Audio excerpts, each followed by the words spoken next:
Hello, and welcome to our celebration of the 100th episode of Totally Useless Information with Nick and Roy. In this hour, we will relive some of the funniest moments from the last 100 episodes.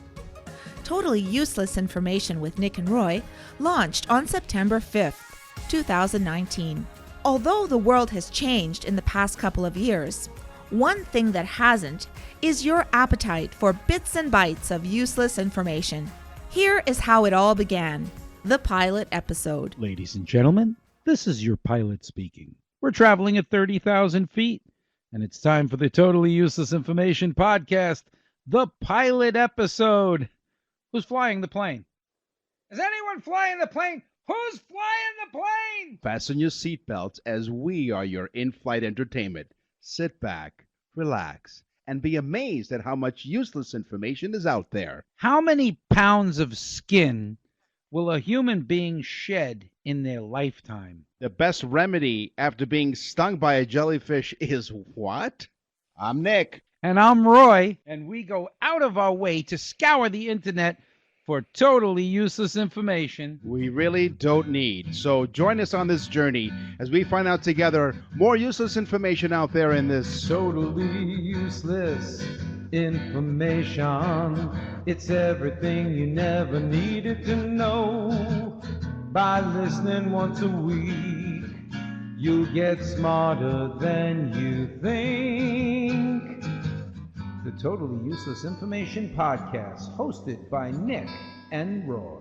Well, hello there, and yes, welcome to the pilot episode of the Totally Useless Information Podcast. Hello, my friend Roy. How are you? Welcome from beautiful, sunny, orange-laden Florida.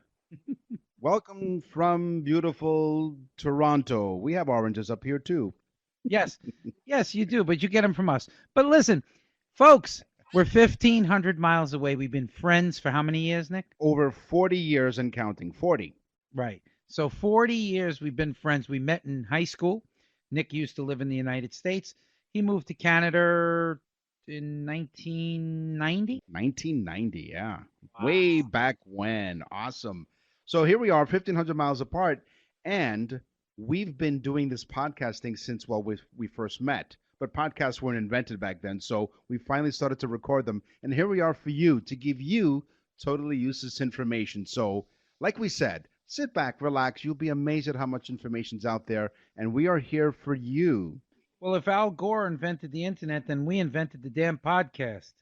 That's right. Absolutely. So, let's kick it off right away. Animals, animals, animals, crazy animals. You're going to find some amazing jingles. The budget was set way, way high. Nick introduced us to a remedy that might be helpful if someone is stung by a jellyfish. Get ready for it. True or false? If you are stung by a jellyfish, this is my teaser. If you're stung by a jellyfish, the best remedy is to pee on it. True or false? I hope not. I would say true, because I've heard that people do that. The answer is false. No, not only is this not an effective treatment, but scientists have found it can worsen the sting, so don't do it. According to the Cleveland Clinic, the proper way to treat a jellyfish sting is with hot water, Okay. not urine. So you're at the beach. Somebody says, I got stung by a jellyfish. You run over, you pull your bathing suit down, and you start to urinate on them. Why? No. Why? Why would anyone do that? I would punch them. You're in for a real rude awakening. Okay, well, being that you were talking about urine, what animal has the largest penis in the animal kingdom? What a segue. It's an amazing segue. Thank you for that. What animal? I would say I would guess. I don't know if everyone out there would guess the same as me. What do you think, guys? What do you think, huh? Studio audience? Yes, do you all agree? The horse. The horse. Well, although the horse has a rather hefty Schwarzenegger, the actual largest penis in the animal kingdom, considered by size, the barnacle, the thing that hooks onto your bottom of your boat, is apparently hooking on with something else. He has the largest penis in the animal kingdom, the barnacle. My boat or yours. Here are a couple of weird laws that are still active today. Did you know that in Kentucky, it is illegal? You can get arrested for holding an ice cream cone in your back pocket. You got to be kidding me. Why? Why would you want to take the ice cream cone and put it in your back pocket? I don't know. It's not like something that's easily toteable around. It's a hard enough time to eat the thing without it getting all over you. Nevertheless, sticking it into one of your pockets. I could not even understand this part. So let's say you're going to pick up some ice cream for 3 or 4 of your friends. Right. You don't have any place to, how many ice cream cones can you hold in one hand? So you start putting them in your pocket. Right. And maybe someone complained in Kentucky, because all it takes is one complaint. The next thing you know, they've banned back pocket ice cream cones. Tell you what happened. They probably had the ice cream cone in their back pocket, sat on a seat. Somebody else sat on the seat, got ice cream on their pants, and said, "Son of a, you know what? No, son of a gun." Son of a sea cook, I got ice cream on my pants. In Texas, it is illegal to put graffiti on someone else's cow. Yeah, that happens a lot in Texas. Yeah. Like, what's your tag? Nick's trying to give you some street cred here. He's trying. I'm telling you right now, I'm wearing my jeans halfway down my hips. Yeah, I have street creds, man. You know my favorite rapper? Is what? The classical musical rapper, Yo-Yo Mama. yeah. But the screwed up part is he forgot to put underwear on. There's an expression we need to find out. When you go commando, Yeah. where did that come from? We'll find that out in this podcast. Find out, and I never want to see it. Baby robins eat 14 feet of earthworms every day. Hold on, wait a minute. What happened with the graffiti and cows? What was the story there? It's illegal. I told you already. In Texas, it's illegal to put graffiti on someone else's cow. It's a law. Okay. Do you need anything else? Like, Oh, that's all you need to know. I need nothing else after that. Baby robins eat 14 feet of earthworms every day. And if you're in Texas, don't put graffiti on someone else's cow. No. The native saguaro cactus is one of the things that we can most associate with Arizona. But they take a long time to grow, so laws have been put in place prohibiting the removal of any spiny flora. Cutting them down, even on your own property, can result in a substantial fine or even jail time. I knew a girl named Spiny Flora. Yeah. But you were the prick. You went there. Yeah. What do chewing mastic gum and Fruit Loops have in common? Nothing, really. But the segment was funny. It went pretty far. The ancient Greeks used to chew on mastic gum. Mastic gum made from the resin of a mastic tree. The mastic gum, like birch bark tar, has an antiseptic properties to it, and though it is believed to have been used to maintain oral health, both mastic trees were used. Now, if you think of mastic, think of the name to masticate. Listen carefully. Yes. To I hear masticate you. is to chew. Right. Yes, if you masticate too much, you can go blind.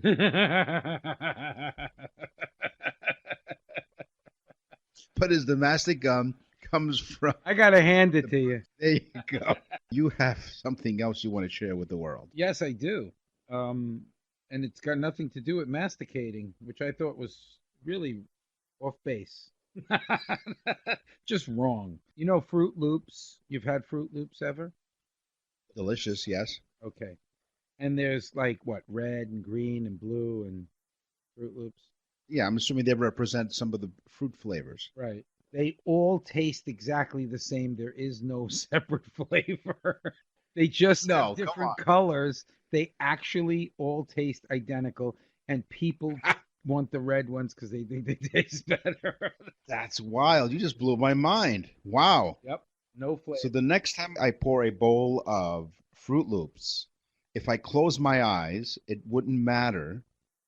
They all taste the same. They all taste the same. And I think it's false advertising because they should be called Fruit Loop. No, they take you for a loop. That's what they do. As we look back at the past 100 episodes, Nick talked about the many uses of the kids' toy Slinky. Do you remember the Slinky as a kid? Oh, yes. In fact, it was, what was the commercial going down the stair? What walks downstairs This alone one. or in pairs and makes a slinkety sound? A spring, a marvelous thing. Everyone knows it's All Slinky. together now. It's Slinky, it's Slinky. For fun, it's a wonderful toy. A They're Slinky, Slinkies, they're a Slinky. Slinkies. They're fun for girls and boys. Girls and boys. Ah, girls. Huh? Slinky.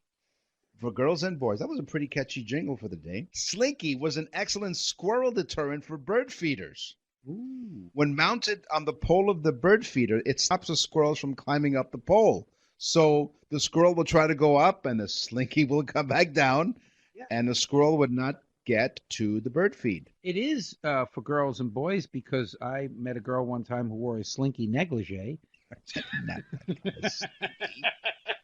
Invented in 1943, moving on, it was used in the Vietnam War. The slinky Yep. or the negligee? No. No. It was worn by the Well, enemy. you Oh, GI. He love you long time. A long time. It was used in the Vietnam War, the Slinky was, as an impromptu radio antenna. It received a frequency of 7 to 8 megahertz, and soldiers clipped on one end of the Slinky to the radio, and the other end was sent up a tree. It was Oh. lightweight, Awesome. and it received a really clear What signal. walks downstairs alone or in pairs and makes a slinkety sound? A spring, a marvelous thing. Everyone knows it's Slinky, it's Slinky, it's Slinky. For fun, it's a wonderful toy. They're Slinkies, they're Slinkies. They're fun for girls and boys. If you are enjoying this show while consuming fast food, you might want to rethink the next bite. Here's a fun fact for you. Do you like fast food? I do not. I try to stay away from it, although I do love it. Okay, well, here's the thing. If you're a fast food junkie, be aware. The average person will consume 12 pubic hairs in their fast food every year.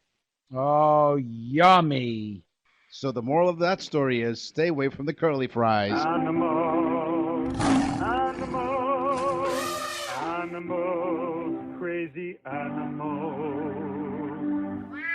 So, yes, we apologize for the preceding fun fact. That's disgusting. Thank you. Thank you very much. So animals is one of the most popular useless information category. A lot of people have asked us all about animals. Animals are fun. Unless you are in the midst of the grip of the jaw of a crocodile. Mm. That would kind of suck because you're in the grip of the crocodile's jaw. Here is a way for you to get out of the grip of the jaw. Simply push your thumb into its eyes and it will let go right away. In fact, that's useful information. And let's do the disclaimer. Kids, don't do this at home. Try your best to stay away from the crocodiles, and then you don't have to worry about sticking fingers in any eyes. Nick and Roy discovered a peculiar name in Canada. The revelation? There is a town named Dildo in Newfoundland. There's a Turkey Point in southwestern Ontario, named for the abundance of wild turkeys in the area. And the U.S. may have more places than Turkey, but we in Canada have a Dildo, Newfoundland. We also have a No, Hold stop. on. Stop. No. What? No. Dildo, Newfoundland. yes. Okay. These are unusual names. Why? Why would anybody want to live in Dildo, Newfoundland?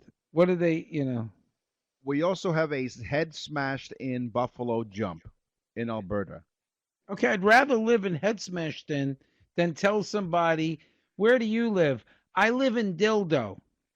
I love Dildo. Better yet, where would you stay when you go there? Yeah, you'd stay at the Dildo Inn. Where'd you go? Dildo High. Dildo High School. On that note, on that wild note, Yeah. we have to go. I think I lived on Dong Street in the town of Dildo. Oh my God. What the hell's going on with Canadians? There's so many words in the English language. You could have picked a French one. Head smashed. It's okay. But dildo? I don't know.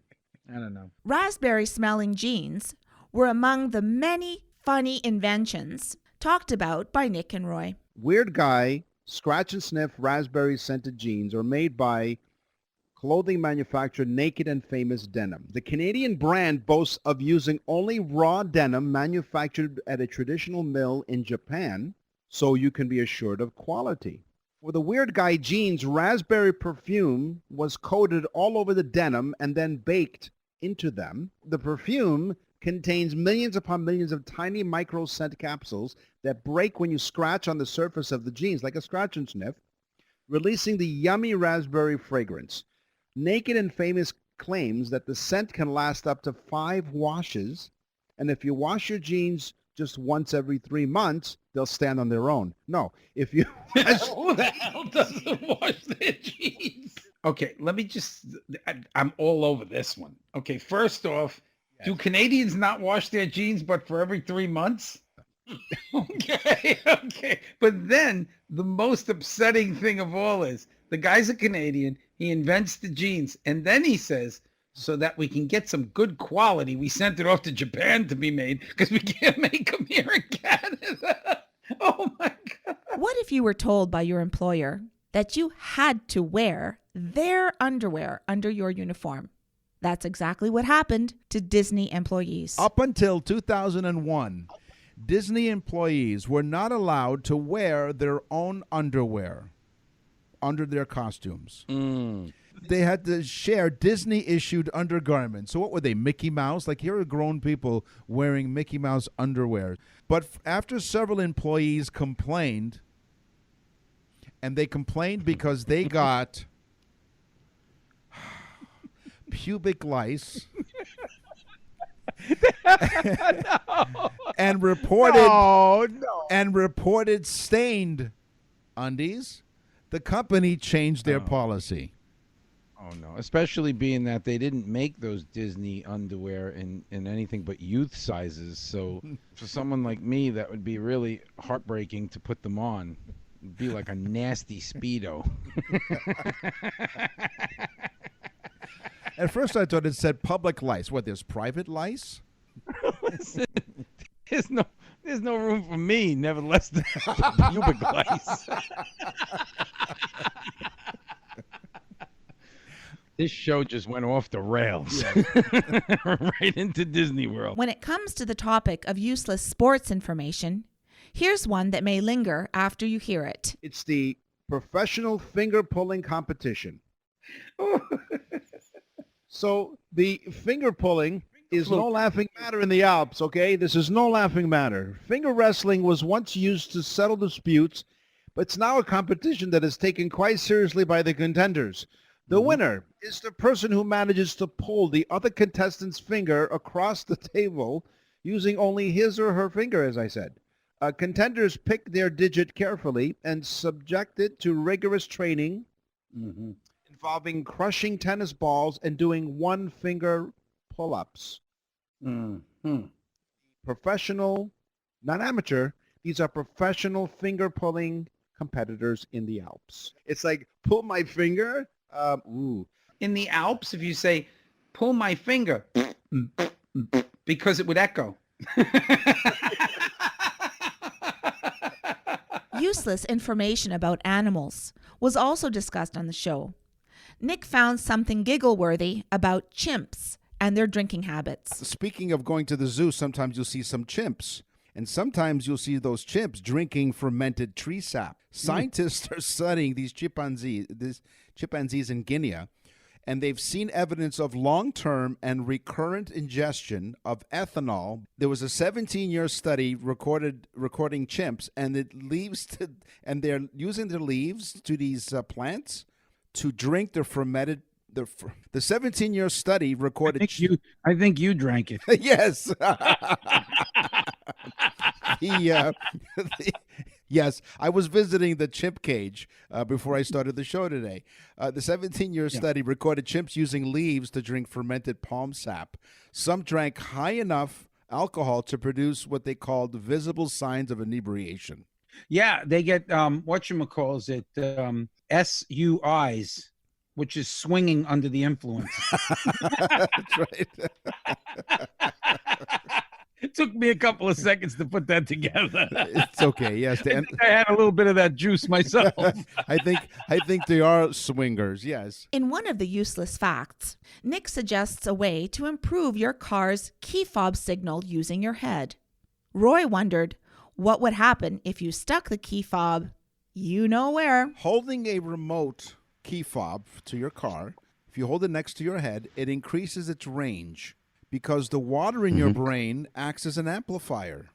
If you touch the remote to your head while pressing the button, you can unlock your car from a further distance. For even better results, hold it under your chin and then open your mouth. Really? Yeah. Could you imagine what happens if you stick it up your No, then the headlights come on, and then it starts itself. it's a remote. Oh, I didn't know you had remote start.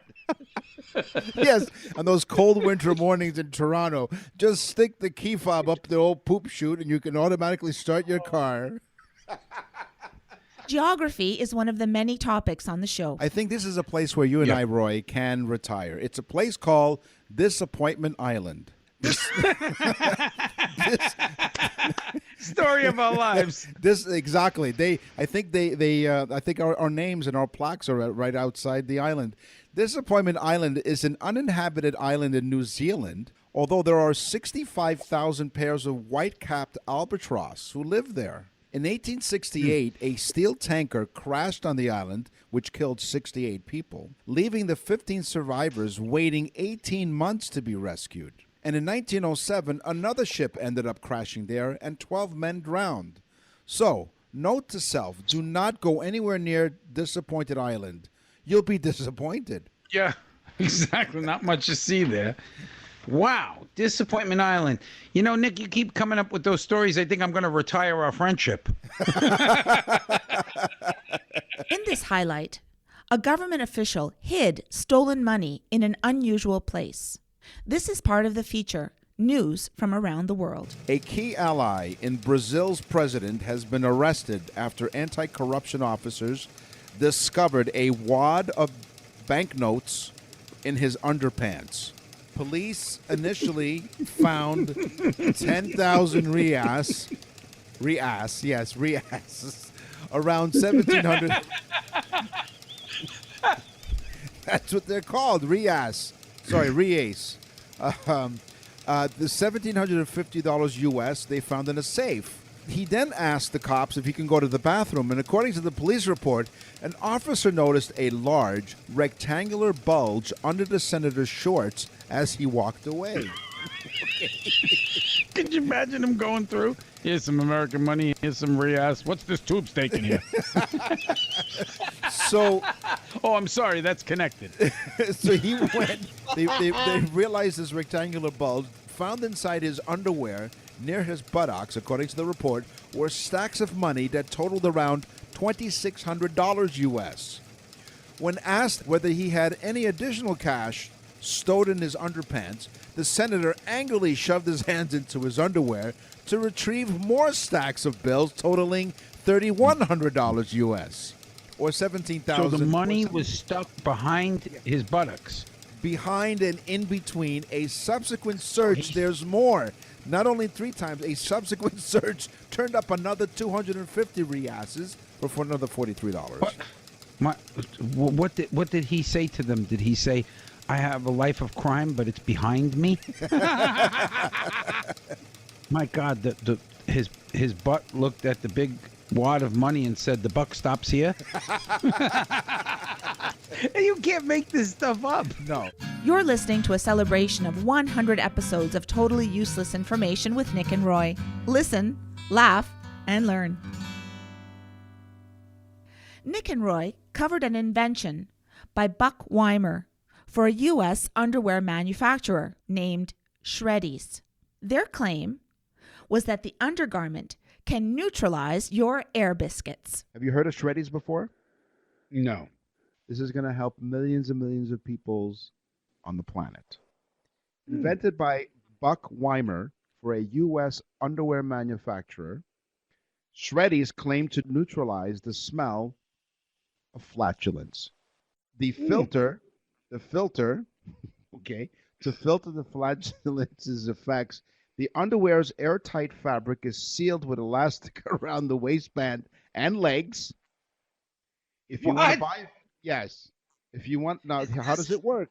Hold on, wait a minute. Nick, I'll tell you how it works. What? Go ahead, go ahead. I was going to say, is this how the guy found out about the balloon? He blew his pants up and floated away.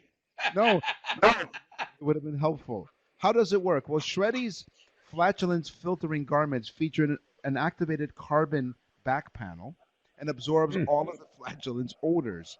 Due to its highly porous nature, the odors become trapped and neutralized by the cloth, which is then reactivated by simply washing the garment. Okay? If you want to buy a pair, or perhaps a pair for your significant stinky other, you can visit their store, myshreddies.com. And because I like to be, myshreddies.com, and because I'm thorough with my research, a men's 5-pack is $145 US. Really? I got news for them. I got a much easier scenario. You get a 10-foot pole, you hook a plastic tube to it, stick it up the poop chute, and hold the pole up 10 feet in the air. You're contributing to global warming. Hang on. The only thing that's gonna get affected are low-flying birds and the guy in the balloon. Canadian is $209 for the men's 5-pack. Now, if you want something for your loved one, there's a women's 5-pack as well for $78 US or $54.25 Canadian. Now, I don't think my wife has never farted. Now hold on. There are some testimonials because if you're wondering if this works, there's some testimonials. Thank you for creating a product. Thank you for creating a product that changed my life. I can now work indoors.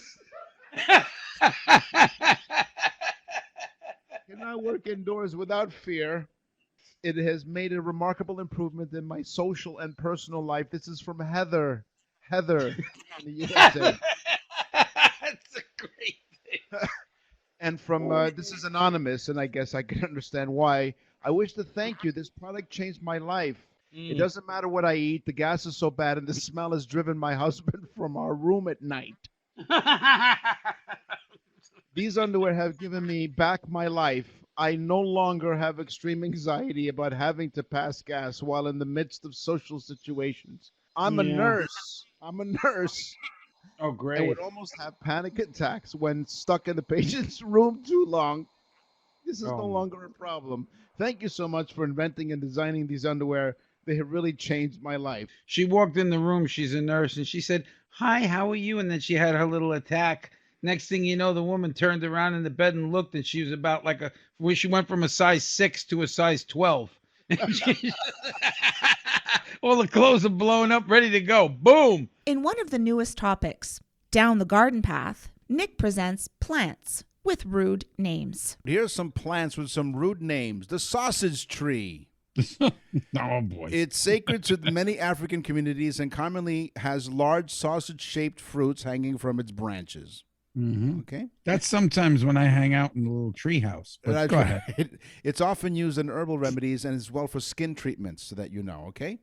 The next rude name for plants is nipplewort. Nipplewort. Nipplewort? W-O-R-T. An edible plant with a yellow flower that is used as an herbal remedy for nursing mothers, nanny goats, and dairy cows. Oh, Yeah. So that's the nipplewort. There you go. The shaggy soldier. The shaggy soldier is found growing around cities in the United Kingdom and has stems and leaves. They take on a hairy look. You know, it would be terrible if the shaggy soldier was rubbing up against the sausage plant and started to touch the old nipple wart. The next root plant name is Sticky Willie. Okay. Yeah, you wouldn't want to mix the sausage No, plant with with the the- sticky willy no. next to a nipple wart. No, you want to see the doctor at that point. The plant has creeping, straggling stems that grow along the ground and over other plants. They attach themselves with small hooked hairs which pretty much grow out of the stems and leaves. Like an Italian woman. Yeah, of course, the hair is above their lip. And finally, the last rude name here, stiff cock. What is that? It is stiff cock, okay? Stiff cock. Stiff cock. That's right. This is a plant. This is a about. strong-smelling plant that has. We just want the people listening right now to understand Yes. that when we say stiff cock, Yeah. we are speaking about the stiff cock plant. The horticultural definition. It's a Exactly. strong-smelling plant, has strong-smelling leathering leaves they used to make tea. Steep that for about a minute. Yeah. And claimed to be a herbal form of Viagra. I was just going to There say you Nick go. lives close to Niagara, but the stiff cock plant is mainly found in a place called Viagra. Its Latin name is Diospyros crassinovius. Whatever that means. Yes, it but it's means the stiff herbal cock form plant. of, that's right, the stiff cock plant. Whoa, so you got the sausage tree, the stiff cock plant, the Tony, slippery nipple. Where are you going? I don't know, Nick. I tell you the truth. I feel like a scruffy sailor after listening to that. Not the scrub. No, it's the shaggy. You don't feel like I need a shave. I feel like I need a bath. It's the shaggy soldier. The Oh, scruffy. I'm sorry, the shaggy soldier. If you're gonna do this, you have to get the names right, okay? On totally. I'm trying to. Okay. I'm trying to. Okay. After that, there's really not much. The show's over, folks. Thanks for listening. When searching for the invention segment of the show, Nick discovered a clock that doesn't tell the time. You have to figure out the math problem to get the correct time. My last invention is a math clock, where you have to do all the work to figure out what time it is. The Albert clock displays math equations instead of actual time. There's one equation for the hour of the day and another one for the minute. So to tell the time, you have to do the math first. For instance, if the clock will display 8 plus 3 hours and 25 minus 3 minutes, means 8 plus 3 is 11, 25 minus 3 is 22. So instead of saying 11:22, it says 8 plus 3 and 25 minus 3. The designer made the clock to help kids brush up on their math skills and their javelin throwing skills, because it goes flinging across the friggin' room. Yeah, and Nick has a clock like that, and that's why when he shows up to work late, he says, I'm just stupid. Over the 100 episodes, Nick and Roy had many special guests on the show. Here is iHeartRadio's very own Richard Krause. He speaks about the missing features in today's cars. 5 things we don't find in cars anymore. Metal. Metal? Number one is tail fins. And if you are like me, I love tail fins on cars. I grew up in the 1970s, and there were still tons of cars from the 50s and from the 60s kicking around on the streets in Nova Scotia, where I grew up. And they would have these incredible fins. And I knew someone who actually had one that had 48-inch tail fins. They were the tallest that they ever put on the back of a car. And so I did some research. I found out that they were originated by a guy called Harley Earl, who was a legend in terms of designing cars. And he loved aviation as well as cars, maybe as much as cars. So he created these fins to kind of ape the look of the Lockheed P-38 Lightning fighter plane. One of the reasons they took the fins off the cars is that children were injured by the sharp edges on these things, especially as they got bigger. Another special guest on the show was Leanne Phillipson, registered nutritionist. She told Nick and Roy that every part of the egg is edible. Your weekly sweet and savory facts of totally useless information with Nick and Roy. Come and get it! Pulled out all the stops here for this food episode right now. That's right. We welcome to our show, Totally Useless Information with Nick and Roy, a very special guest and my friend, Leanne Phillipson. Hello. Yay. Don't I get all those jingle and what was that, a cowbell or something like that? It was it was a dinner triangle.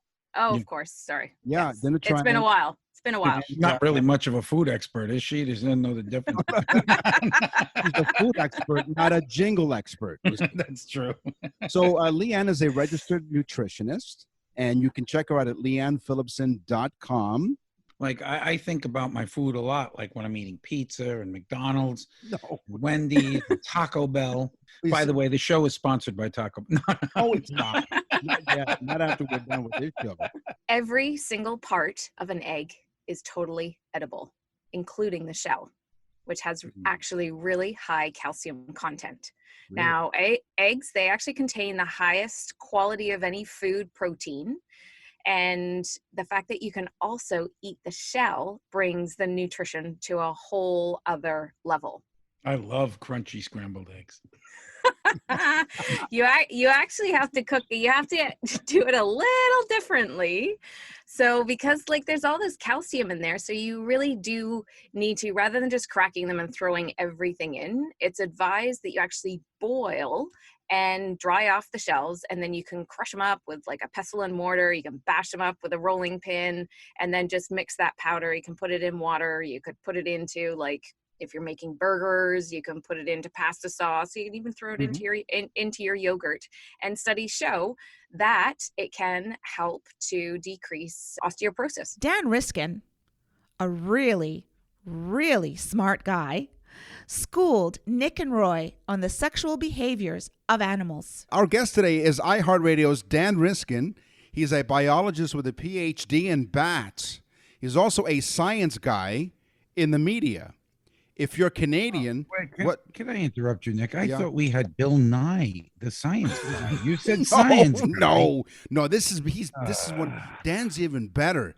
Better He doesn't than have a PhD. He's just got a master's. That's right. He just has a master's. And if you're Canadian, you might know him as a former co-host of Daily Planet on Discovery, or in other parts of the world, you might know him as the host of Animal Planet show about parasites and monsters inside me. I was just joking. He's a big deal, folks. Dan Riskin, No, yeah, welcome no, to the it's show. Thanks. My ego's shattered because anytime you get compared to Bill Nye, you're like, well, I've done some stuff, but I'm not Bill Nye. But as long as I keep it clear and don't get that in my head, I think we're gonna be okay. Now, what makes you I an don't expert? want to insult you. No, that's later in the show after you leave. But the thing is, what makes you an expert about animals? Like, did you write a book or something? Oh yeah. So yeah, you guys threw a challenge at me. You said, give me some weird facts about animals. And I did a book in 2014 called Mother Nature is Trying to Kill You. And every animal I'm going to tell you about today is lifted from that book. And so if listeners enjoy what they hear, you can get that book and you can get more of them. I'm going to give one story of violence and 3 stories of sex in that order. And Wow. I guarantee these will be facts that neither of you have heard before. All right, don't hold back anymore. Let's hear your animal facts. Okay. So as far as violence, now, do either of you have siblings, like brothers and sisters? I do. I had a brother. Okay. All right. So you are familiar with the idea of sibling rivalry. Oh yes. Yes. Okay. I hated my brother. No, I'm joking. Did he pick on you? No, I picked. No, yeah, he actually did, but he got his enough back too. So Right. Okay. Well, the animal kingdom's greatest sibling rivalry is something called the Varroa eagle. Lives in Africa. What happens is the parents lay. The mom lays 2 eggs 3 days apart, and one hatches, and then 3 days later the other one hatches, and the older one picks on the younger one, starts pecking until it kills the younger one every single time. Out of 200 observed nests, the younger one survived in only 1 case. So 1 out of 200 of the odds of survival. In one instance, a researcher watched the older sibling peck the younger one 1,569 times until it was dead. And the reason they do this is because really there's only enough food to feed one. And so they lay 2 eggs in case the first one doesn't hatch properly. They've got a backup plan. But if both of them hatch, then they got to pick one to get rid of, and the older one wins. So the younger one gets killed every single time. I mean, I think it makes sense personally. I think that one eagle that survived out of the hundreds, his name was Peckerhead. For the music segment of Totally Useless Information, Nick and Roy invited Eric Alper, a longtime music publicist, as well as the host of That Eric Alper, on Sirius XM. Today we have a very special guest. We had to clean up the studio once again because, every once in a while you need to tidy up because we have company. We have Eric Alper. He's a music publicist. Welcome, Eric, to Totally Useless Information with Nick and Roy. Oh, I'm happy to be here. So let's go back to the late 1960s. And there was a group called the Zombies, which a lot of people may know that they had a monster song called Time of the Season that still gets played on classic rock radio stations to this day. Well, it turned out that before that song became a hit, the Zombies actually split up for good. And the booking agent still had a tour booked for the Zombies to play across North America, including Canada. So the booking agent quickly came up with a plan and started looking for musicians to replace the Zombies, but still tell people that this is the actual Zombies. Keep in mind, this is before much music and MTV and social media, so people didn't really know what the bands looked like anyway. Two of the guys in the band were actually, two of the guys in the band were named Dee Cruz and Chris Page. Pretty kind of, nondescript information. But we know them now as Dusty Hill and Frank Beard, who did the tour as the Zombies, finished the tour, and then started another band called ZZ Top. And they were together for about 55 years after that. That's cool. Say. So never turn down a gig, because you never know who you're going to meet, really, for all the musicians out there. Finally, we feature one other guest interview, Mark Saltzman, a prolific tech expert with one simple goal: breaking down geek speak to street speak. Mark Saltzman, welcome. Hey, thanks, Nick and Roy. Congrats on wrapping up season 5. Very exciting. Who knew we'd have this much useless information? I know. Nick, enough about us. We got this guy on the show. He's a big deal. He wrote a book called The Apple Watch for Dummies. Yeah, I just finished the 5th edition. It's out now. It's called Apple Watch for Dummies 2022 because, as you likely know, like other Apple products, they change it every year, so you have to keep on top of it. But yeah, it's a fun brand to write for. Wiley is the book publisher. The Dummies books, the yellow and black books. There's a million of them, right? Nick and I have we have the Reading for Dummies.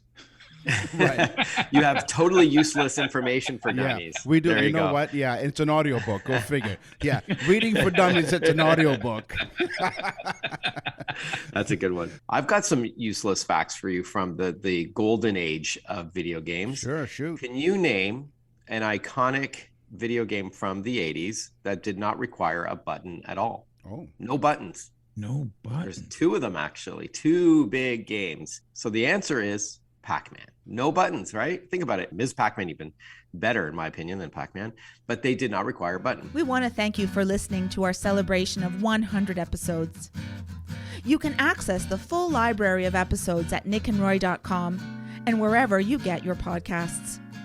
As Nick and Roy always say at the end of every show, tell a friend about the trend. Thanks for listening.